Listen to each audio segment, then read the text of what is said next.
Hello and welcome to my channel, I Win to Lose Gaming.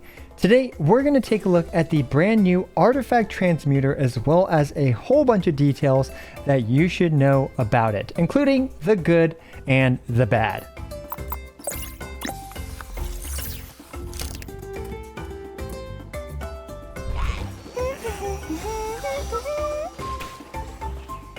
So I just got back from vacation and I wanted to make this video before I left for vacation, but unfortunately didn't get to it until, well, just now that I'm back. However, having that additional time to be on vacation actually gave me some time to think a bit more about this to give you some better information about it. So first of all, what is the Artifact Transmuter? You get it in the In Battle tab in the very last chapter, chapter 4, and I didn't realize we had some additional missions here that I didn't complete yet, I guess.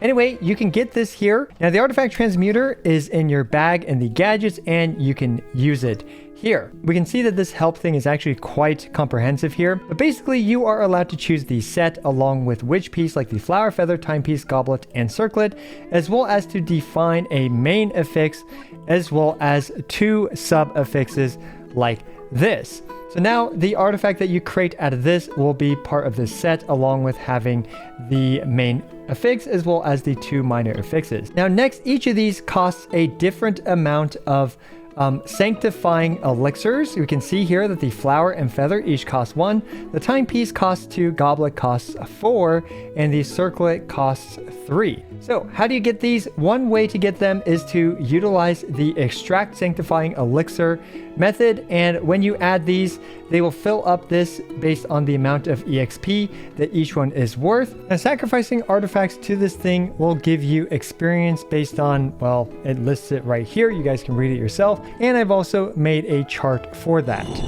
And bam, just like that, we're going to extract and woohoo! We got a Sanctifying Elixir. Now the first question I wanted to help answer for you guys is which level artifact is most efficient in terms of in-game resources, in this case resin cost, to craft. And if we just factor in the EXP obtained from farming artifact domains as well as the amount of mora that it costs to do this, well, the level 4 artifacts are going to be indeed the most efficient. However, do keep in mind that you are sacrificing more artifacts like this. And what this means is that you will have less artifacts for the strong box, yada, yada, yada. Although for most people, honestly, because this is literally a once per patch thing, generally going for the more efficient in terms of resin cost is going to be more optimal.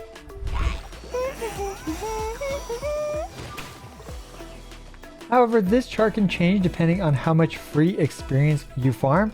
For example, here are a few ways to get a lot of artifact experience. Every week, you can actually grab these from Tubby in the Serenity Teapot, which provides you 100,000 artifact EXP per week. The Battle Pass now allows you to select between 3 out of 4 different rewards, and you can focus on artifact experience instead of, one of these other 3 resources. And if you have a lot of free time, you are able to grab a bunch of these artifacts from the overworld and various respawning locations that respawn once per day. And my friend I Am Rivenous over at I Am Rivenous GI, which I will leave a link down in the description below for, did the math on which level artifacts are actually the most efficient, assuming you farm a bunch of free artifact experience. So be sure to give him a subscribe and let's blow up his notifications for every subscriber that he gets. And if you want some crisp, clean, pristine math and theory crafting for future Genshin Impact stuff, be sure to check him out and subscribe. I highly recommend him.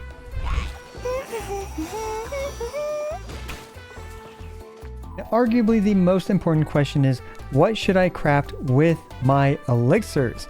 And here I made this giant chart as usual to figure out what my recommendations will be based on some math that I've done for this. So this chart really focuses on the percent chance to get a double crit piece for whatever relevant piece that you are interested in. For example, for the flower and the feather, the double crit chance is as high as 9.2%. And considering the main stat is always the same, either flat HP or flat attack, that means that when it drops, you have a 9.2% chance of that flower or feather having double crit.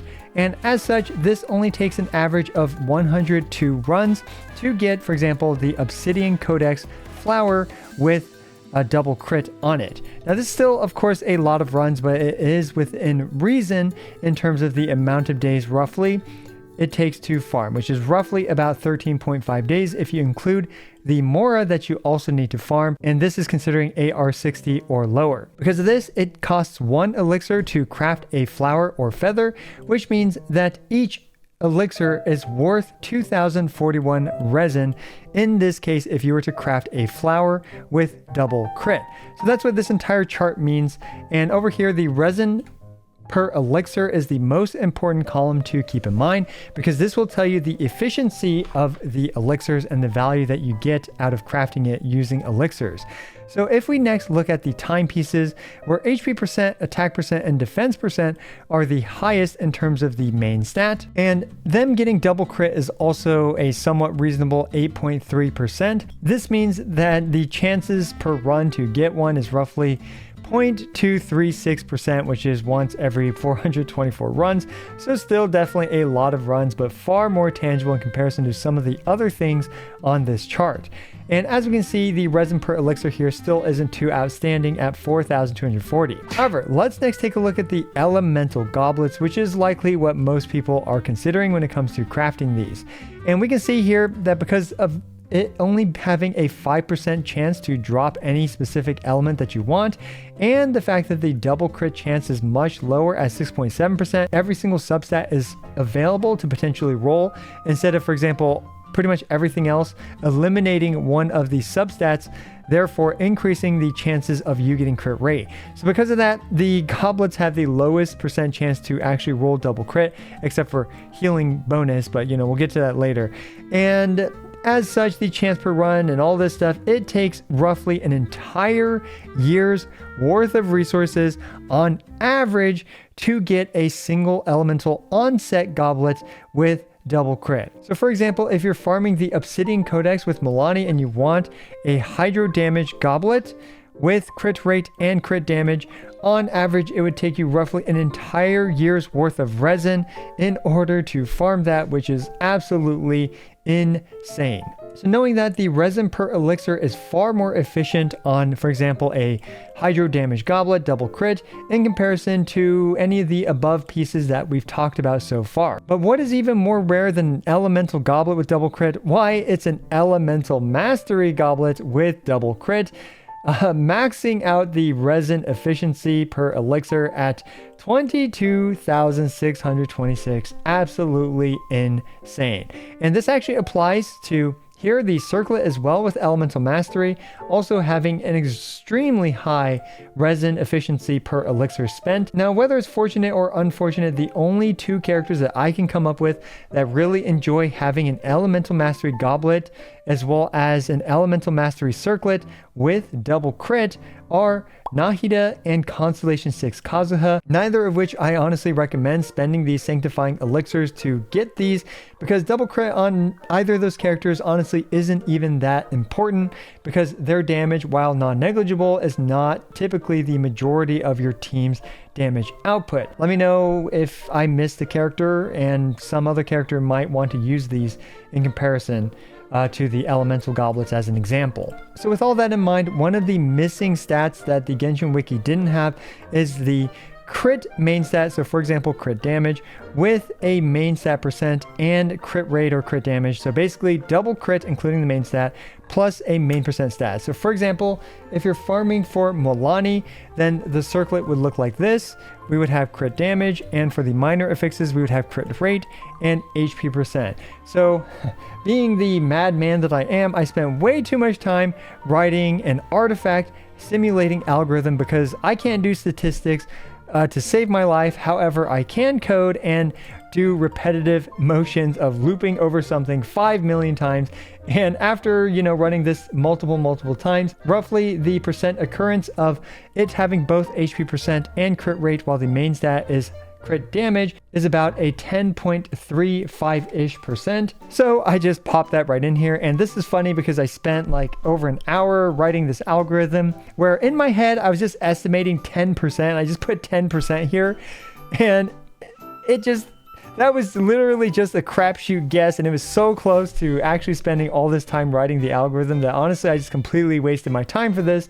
But we can see here that after all that hard work, we ended up with roughly 6,000 resin efficiency for a crit plus main stat circlet. And of course, this is because, you know, we have a reasonably high chance of 10% to get the crit main stat.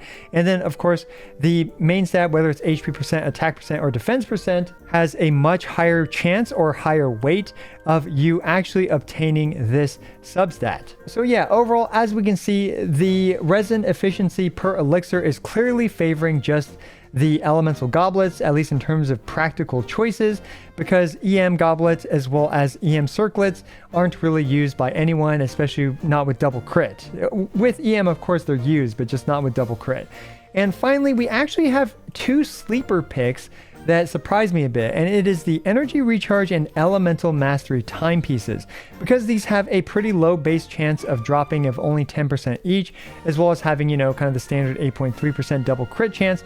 And finally, only costing 2 elixirs, these aren't incredibly less efficient in comparison to the main stat goblet. So we can see here that it is at roughly 80% of the resin efficiency of using it on the goblets, and this is because you can craft 2 of these per goblet that you craft. So yeah, if you do happen to actually get a good drop with the goblet, like for example, you get hydro damage, double crit, main stat, goblet for your Molani on the Obsidian Codex, but you didn't get a good elemental mastery timepiece for her, and it really depends on what weapon you're using, by the way. If you want to use an elemental mastery timepiece, well, you can consider actually using it for an elemental mastery timepiece. And not only that, but you actually can craft this 2 times instead of 1 time to have double the chances of rolling into better substats in comparison to the single chance of rolling into the crit substats for your hydro damage goblet, because we all know it's very likely to all roll into flat defense, because that's the way that the game goes. But still, overall, my most recommended choices are obviously the elemental goblets, with some sleeper picks of the ER main stat double crit as well as elemental mastery double crit timepieces. And perhaps in the future we might have some characters that want double crit on elemental mastery goblets and elemental mastery circlets besides Nahida or Constellation 6 Kazuha, neither of which I personally recommend spending the elixirs on, but perhaps in the future these options will be more valuable as well. Anyway, sorry, minimal editing, lack of anything too exciting. I just wanted to get this information out there to you guys for you guys to be better equipped for what to do with your elixirs in the future.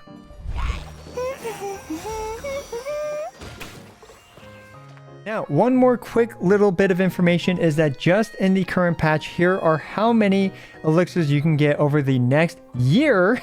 It's a very long time, but based on just exactly what we know is obtainable in the future, and currently we can get 9 from extraction over the 9 patches of a patch of a year, and we can also get 5 from the Pyro Sigils in Natlin. Then we can get 1 from Event Mail. At least they said we'd be getting this, but we haven't gotten that yet in the mail. We get 1 from Exploration in Natlin, just somewhere in the overworld you can obtain it. I don't know if there are more. If there are more, let me know down in the comments below. And finally, we can get 9 from the Battle Pass if we pay for it, making at the current rate 16 for free-to-plays in the next year and 25 for Battle Pass purchasers over the next year.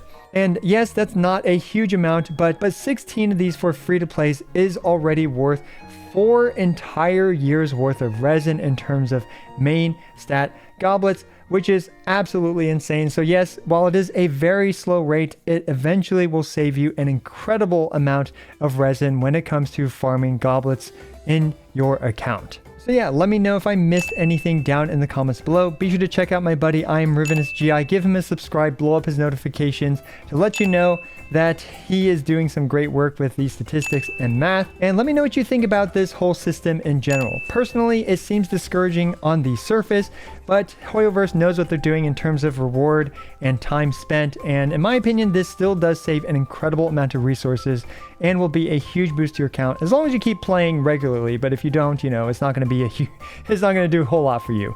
As always, I appreciate every single one of you. This is I Went to Lose, signing out.